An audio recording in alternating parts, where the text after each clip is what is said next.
मोटरसायकलच्या fast जमान्यात कोण म्हणतंय की सायकलला डिमांड नाही, पण आजच्या या धावपळीच्या जीवनात सायकल देखील आरोग्यासाठी, पर्यावरण संरक्षणासाठी तितकीच महत्त्वाची आहे। आजकाल विविध प्रकारच्या सायकलींची किंमत देखील महाग असल्याचे पाहायला मिळत आहे। सोलापुरात अनेक ठिकाणाहून अशा महागड्या सायकल चोरीला गेल्याच्या अनेक तक्रारी पोलिसात प्राप्त झाल्या होत्या आणि अशाच महागड्या सायकल चोरणाऱ्या सोलापूरच्या बाबूलालला पोलिसांनी बेड्या ठोकल्या आहेत। नमस्कार, मी अकबर बागवान, तुम्ही पाहतात एबी न्यूज सोलापूर।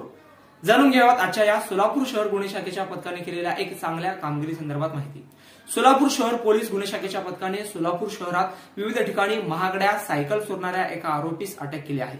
बाबूलाल श्यामलाल कुकरेजा, वय वर्ष 72, राहणार चिप्पामाळ, भैया चौक, सोलापूर असे ताब्यात घेण्यात आलेल्या आरोपीचे नाव आहे।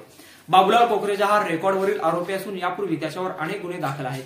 त्याच्याकडून विजापूर नाका पोलीस स्टेशन येथून 8, एमआयडीसी पोलीस स्टेशन येथून 1, फौजदार चौडी पोलीस स्टेशन येथील 3, जोडवाईपेठ पोलीस स्टेशन येथील 1 आणि जेलरोड पोलीस स्टेशन येथील 1 असे 14 सायकल चोरीचे गुन्हे उघडकीस आले आहेत। सदरची